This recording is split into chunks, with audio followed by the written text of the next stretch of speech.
Give them a big round of applause.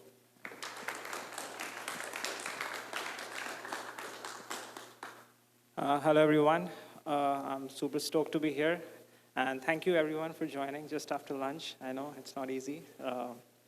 So today I'm going to be talking about interpretability and explainability of ML models. And specifically, we'll dive deep into a technique called SHAP. So a little bit about me. So I am a staff data scientist at Intuit. I also serve as an editor for PyOpenSci. It's a nonprofit for broadening the acceptance of scientific Python packages. I come from a background of both engineering and data science. I started with being a software engineer. Figured out that's too much engineering, and then I wanted to go into data science, and then I went to too much data science, so now I'm just in the middle. So I love video games. So I love PS5. I recently bought the Steam Deck. If anybody is into gaming, I really, really recommend buying it. Okay. I love tennis. I love soccer. I love watching and playing both. And I also love driving. So driving for me is very therapeutic, but certain conditions has to be met. It should be a convertible, it should be lightweight, and it definitely has to have a stick shift. So this is me driving on the Laguna Seca racetrack. It was one of my dreams, so yeah. All right, so let's go into the agenda for today. So we're gonna talk about explainability and why that matters to us. We'll talk a little bit about the SHAP theory and the intuition behind that as well. And also we'll dive deep into two case studies, two real-world case studies which have, which are not like any academic case studies, but a real-world scenario where we'll see how SHAP plays out there. And finally, of course, we'll dive into some limitations of this whole technique. So the goal of this talk really is to give you all an intuition behind explainability and how you can just use it for your own use cases. So explainable AI, why does it matter to us, right? Well, we live in a day and age when ML is not just about fun projects anymore. It is, it is actually making decisions that affect people's lives. So it's not just used to classify cats versus dogs and seeing how that plays out. It's used in very crucial industries. And one example is the resume screening. So when an AI rejects your job application, you deserve to know why, right? Was it your education, was it your experience, or was it something else? Then medical image diagnosis. Well, if an AI says that you have cancer, well, you and your doctor need to understand what the model saw in that image, right?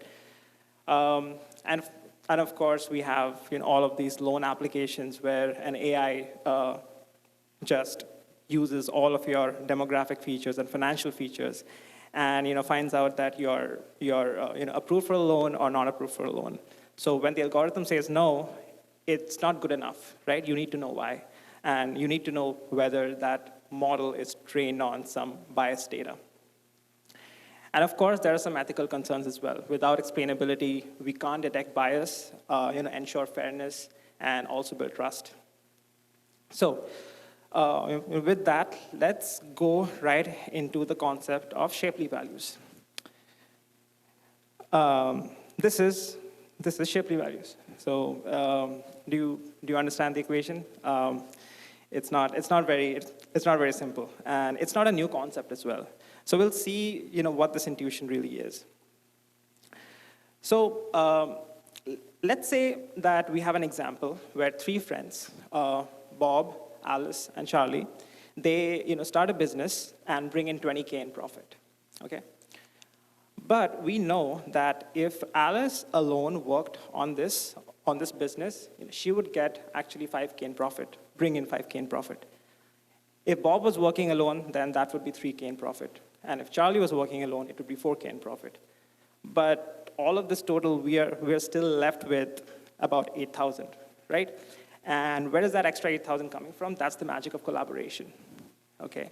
So the whole is greater than sum of its parts, right? So maybe Bob brings in some X factor that we don't know about, right? So how can we fairly split the 20K profit? It's not that simple, just a weighted average will just not work out, right? So SHAP values solve this by testing out every single possible combination. So in what if Alice and Bob just work together? Okay, what if Bob and Charlie work together? So we calculate how much each person contributes in every scenario, then average it out, okay? So, well, it originates from the game theory, okay? It fairly distributes rewards among players in a competitive game, but in ML terms, you can think of it like a player equals a feature. A game is an ML task, and an ML task could be anything, really. It could be a classification, regression, recommendation, you name it. So with that, we come to SHAP. So SHAP is a specific implementation of Shapley values, okay? And this is specifically required, or I would say fine-tuned to explain ML predictions. The best part about it is it's model agnostic. So it could be decision trees, it could be deep neural networks, it could be any kind of model really, SVM, linear regression, you name it, okay? And the way it works is that it builds out a linear model of feature contributions. We'll go into that right now. So the mathematical intuition behind that, as I said, it's a linear model of feature attributions, right? So this might look daunting, but trust me, it's not.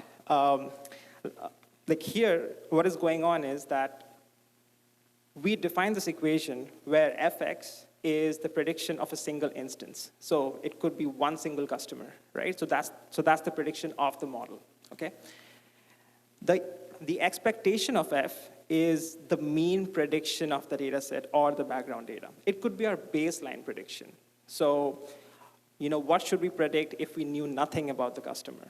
A very simple idea would be, let's say we have a data set in which we have 10% positive values, 90% negative values. So that base prediction would be that 10%, okay? And the phi tells us that how much a specific feature pushes us away from that baseline, okay? And we sum it all up with all the features, and there we get our SHAP values. So SHAP values defines this equation, right? So, but how do we calculate it? Well, this is where it gets interesting because the actual calculation is exponential and it's intractable because it's an order of 2 raised to the power m, where m is the number of features, right? So for 3 features, we'll have 8 combinations that we need to figure out. So let's look through an example. So imagine that we have an application for a loan, okay, as we discussed earlier, right? There are just 3 features, which is age, income, and the credit score.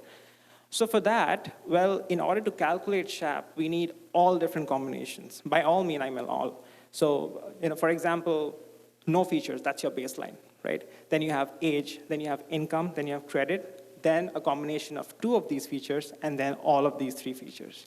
So it uses how much each feature helps on average across all the different combinations. So, which is why we know that this is exponential. But fortunately, we have some approximation methods which help us really solve this intractability problem. So there are 3 methods basically overall. So one is the kernel SHAP. Kernel SHAP is applicable to any model type. It uses a weighted linear regression for that. But it's really slow for large data sets, especially if you have, let's say, on the order of more than 100 features, it's really, really slow. The tree SHAP is a really optimized algorithm for the tree-based models. And by tree-based models, I really mean like any kind of tree-based models. It could be a normal decision tree, it could be a gradient boosted tree, it could be an ensemble of, let's say, a random forest. Like anything that has a tree structure. So it exploits the hierarchical structure here to just pass through some calculations which otherwise you might have to do. And then finally, we have the deep SHAP. Deep SHAP, as the name suggests, right, it is an estimation for the deep neural networks. So it uses the backpropagation mechanism to find out the real SHAP values there. So like for this case studies, right, we are going to focus on the tree SHAP and the deep SHAP. So let's see how all of this plays out, right? So the first one is decision trees. We'll be using XGBoost. I'm sure everybody has know about that, right? Which is very popular for so many tasks, maybe too popular in my opinion sometimes. But anyway, so we'll go with that. So we have a business problem here. So this is an open source data set. Well, it's available in the UCI ML repository. But I specifically chose this data set because this represents a typical business problem where you want to optimize revenue, where you actually want to have more conversions of customers, right? So a Portuguese bank wants to predict which customers will subscribe to a term deposit. So a term deposit, you can think of it like a CD, like a certificate of deposit, right? And based on direct marketing campaigns, which is like phone calls. So let's look at how the data looks like. So it's a tabular data, so which is why we're using a decision tree, which is great for this job, especially XGBoost and LightGBM and all of these gradient boosted models. We have the features, which include the customer demographics. You have financial details. You have the previous interaction history. These features are both numeric and categorical. And we just have two classes here. The two classes is yes and no. Yes, meaning that customers will be subscribing to the term deposit, and no, meaning they would not, right? So we have around 45K samples, and we train the model, and it's good enough. So we have an AUC of 0.79. Now, bear in mind that I'm not here to optimize the model here, right? So I'm here to see how SHAP can throw light on the model predictions itself. Okay. So now let's look at the calculation. Okay. Now SHAP values are what? SHAP values are just a matrix, or a tensor. It is the same shape as your data set in most cases. So we have this small code snippet where you're importing the SHAP library. The XGB is the XGBoost classifier. You have already trained it, and then the XTest is is your matrix for the predictions basically.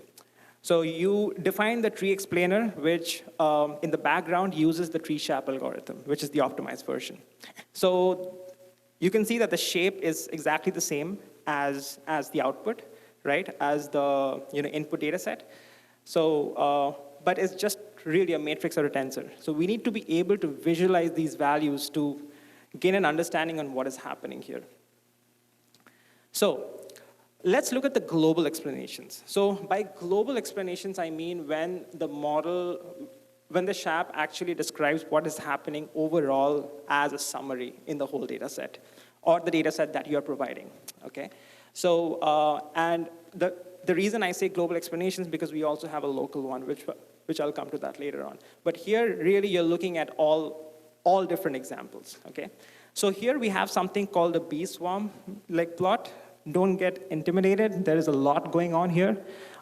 It is actually portraying a lot of different information at you. So on the x-axis, you have the SHAP values, which is the impact on the model output. Now, bear in mind that the exact values don't matter. What matters is the relative values within the features. Okay. On the y-axis, on the left side of the y-axis, you have the features, and on the right-hand side, you have the feature values, which shows the gradient from low values to the high values.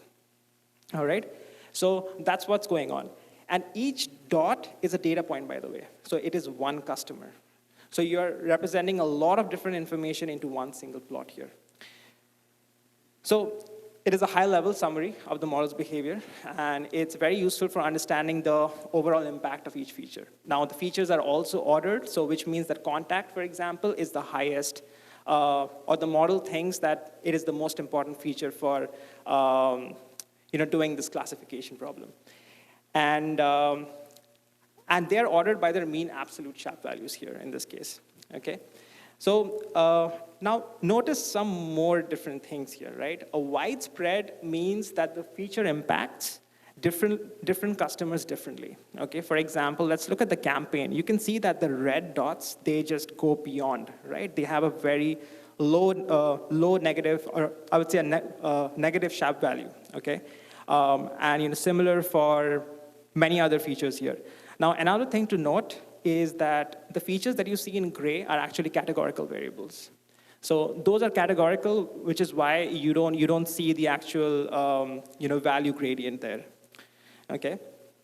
So yeah, and they represent the impact each feature has on the model predictions. Now this is where it gets really interesting, and it's really important to really understand what's going on.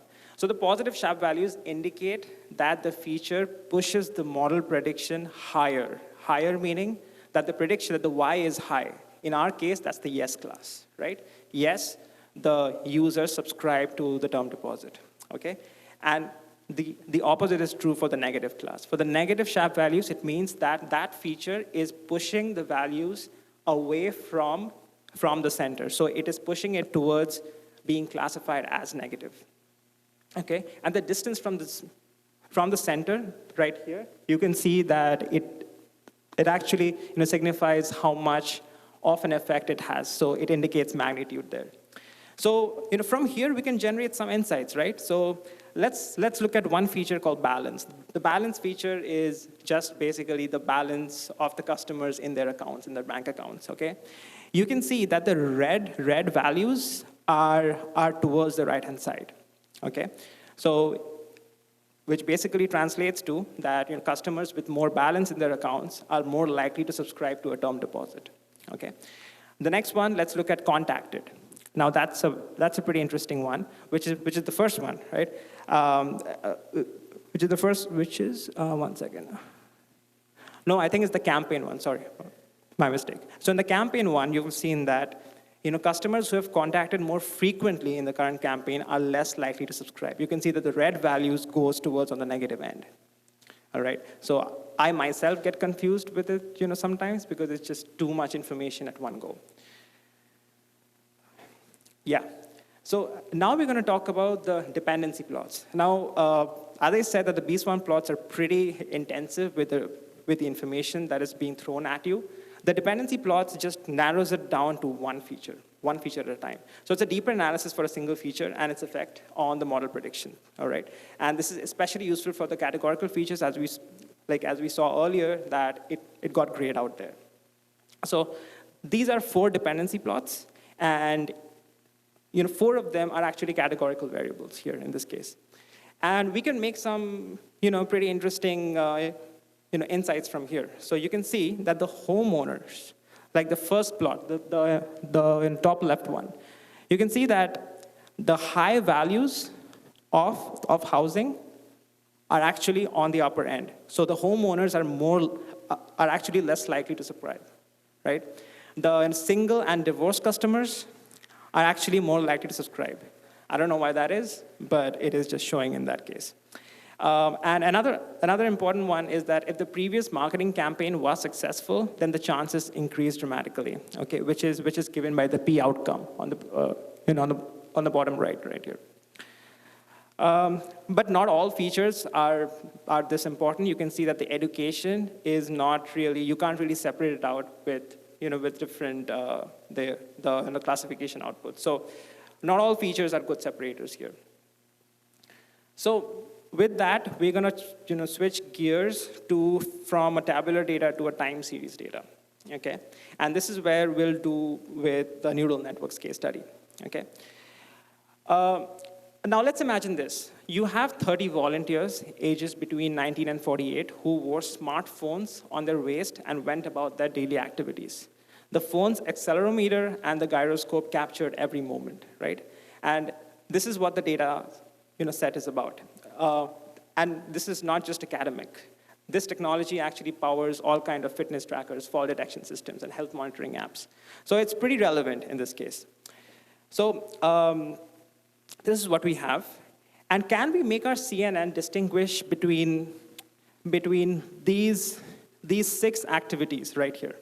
Okay, so we have 6 different classes. We have walking upstairs, we have walking downstairs, sitting, standing, and laying down. So, can our CNN distinguish between walking upstairs versus downstairs only using the sensor data? And what exactly did it learn? So this really gives us a very interesting insight of patterns that a human might miss, like for example. So the data set, so let's talk about the data set a little bit. So the data set is a multivariate time series. It has more than 560 features. They are divided into like two categories, one for the accelerometer and one for the gyroscope. The accelerometer is, as the name suggests, is for the acceleration and its derivatives, and the gyroscope is more for the angular velocity and the angular acceleration there. So again, we have 6 classes, and the objective right here is a multi-class classification, okay? So the model we're gonna use is a one-dimensional CNN, not a 2D CNN, because we're dealing with time series here. And we're just gonna do the general and pre-processing steps that we usually do for neural networks, and especially for time series, which is normalize the data and convert this into a window of sequences with a specific, I would say, a sequence length. In this case, we use like 64. This is the code snippet for the simple classifier. Again, the focus is not to build the best model out there, but just to showcase how this can work with explainability. But you can see that we have 2 convolutional layers with the tanh activation function, and it's pretty simple, really. And we have a fully connected layer at the end where we actually branch out for each of the 6 classes there. So we have a decent performance on this data set. And by the way, this data set already has a train and test split, so we didn't have to do anything about that. But we are able to really separate all of these 6 classes out pretty well. I don't think this is a bad result. So let's talk about the SHAP calculation. Okay, so this SHAP calculation here, what we are doing is that we are importing the SHAP library, but here we are doing something different. We have to create a background data set. Now, we didn't require the background data set in the previous example for the decision tree, but here it's pretty much required. A background data set is something that you give the explainer object a representation of how your data is. So you can sample it out, but sometimes what happens when you have a really skewed classes, and especially for multi-class problems, you need to make sure that you have a correct representation for each and every class out there. So which is why you have to create a background data set, which, and by the way, we have to make sure that it is around the range of 100 to 150. Okay, anything more than that is just going to increase the time and the resource use. So it's going to take a long time. So we use the deep explainer object here, where it is internally using the deep SHAP, okay? And notice the SHAP values shape. It is pretty interesting, because we have 1,000 examples, we have 561 features, we have 64 of the time domain, which is the time steps, and we have 6 classes. So it is a complete tensor. Now, we cannot really do any kind of plotting with this huge amount of high dimensionality, right? So what we need to do is, first of all, we need to reduce that into 1 time step. Now, you could average it out over all 64 time steps, or you could just take the last time step. That's what I've done here. And then you select one of the classes, okay? And by the way, this is much more computationally intensive than the tree SHAP, but it reveals the complex temporal patterns that our CNN has learned. Okay, so now let's look at the same global explanations. Everything is still the same. The way to read this graph is still the same.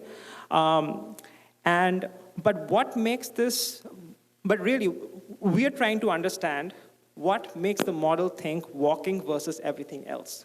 So remember, this is a multi-class problem, right? So we have a set of SHAP values for every class in a one versus all fashion. So this image right here is for walking. So we're trying to answer that question: what makes the model think differently for walking versus everything else, every other activity there, right? And again, the positive SHAP values pushes the feature towards the positive class. We all know that, and then the negative one does the other way. So now let's look into how it looks like, right? So when walking, now these features might seem wonky a little bit, but these just mean some of the signals that our sensor corrects. So for example, the first feature right here, which measures the angle between the gyroscopic mean and the gravitational mean, okay? So it basically says the way to read it is that the angle between the mean gyroscopic signal and the mean gravity signal is smaller when walking, okay? And low values, let's look at the one which has the gravity acceleration max in the x-axis, for example. We see that low values of this, of this gravitational acceleration, pushes the prediction away from the walking class. Okay. Now, what's amazing is that our CNN has discovered some human biomechanics here. It has learned that the walking creates a specific signature in how our body moves in relation to gravity. Again, another interesting one is where you're comparing, two different classes here. So we're comparing between a sitting and laying down. So this is where it really gets interesting because sitting and lying are both stationary activities, so no walking or climbing stairs. We can see that the top features, the top three features are exactly the same, okay? Both activities rely heavily on the gravity, on the gravity acceleration component along the x-axis. But notice the pattern is completely flipped, right? So small values are more important for, predicting laying, while larger values are more important for sitting here. Okay. Now, if you go through the dependency plots, it's again exactly the same thing, and it gives you a more microscopic view of what is going on there. And here we have two graphs for walking upstairs and then standing. Notice the first one, the first feature for each of them, right? The feature is the same, but the pattern is flipped here. Okay.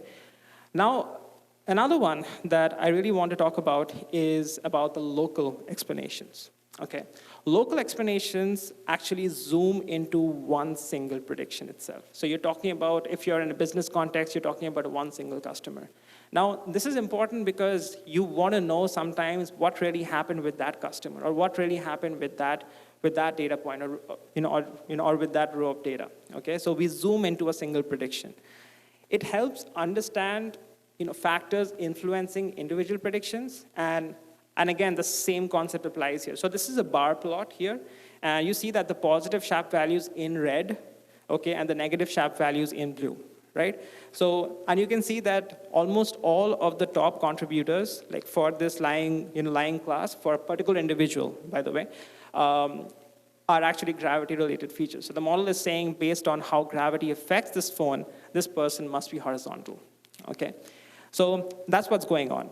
And there are also small blue bars, which show that those features slightly argue against this class, but maybe some minor body movements and whatnot. But overall, if you look at the SHAP values, they actually tend towards being more positive in the red, okay? Now, finally, I'd like to call out some limitations and some of the things that we need to look out for. And this is something that I've seen a lot across all of the SHAP usage, even in my own company or otherwise, is that SHAP is explaining the model, not the reality of how things are. So it is very important, like a pre-step of using SHAP to understand what's going on is to make sure that your model is classifying well, or your model performance is decent enough. Okay, now I'm not saying it has to be 95%, but I'm saying it should not be 50%. Okay, so it tells you about the model learned, which might be wrong in this case, right? So if your model was biased or like poorly trained, SHAP will give you a perfect explanation of that bias, not that truth. Okay. And of course, for large data sets, right, the calculation is very resource intensive. It is still the case. And it is something that is really hampering I would say, the production usage on very large data sets. So you need to sample your data set out in the right way. You get the right sample that is representative of the whole population, and then you do your SHAP analysis. That's actually a better way to go about it. And then it could be misleading when features are really highly correlated. So let's say we have a feature called age and years of experience, right? So what SHAP will do is it will arbitrarily split out the credit between them, okay, internally. And what will happen is that for every time for different for different instances, you will get a different explanation object there. Okay. And then one more important thing is that SHAP is not about causality. So what you're seeing is the feature contributions, not the causal effects. So if you see something really great, like the age, for example, it does not cause directly with the term subscription, for example. Okay. And then the results also depend on the choice of the background data set. It's very important. We need to choose the right background data set. So especially in case of a multi-class classification or a skewed data set, you need to make sure that you have a proper representation of that. Okay. So with that, thank you so much. Thank you so much for listening to me, even after lunch. And yeah, you could get the GitHub code with the code. So we have the notebooks as well, and also the slides. And yeah, connect me on LinkedIn. I would be happy to chat about explainable AI, something I'm passionate about. So yeah, thank you so much.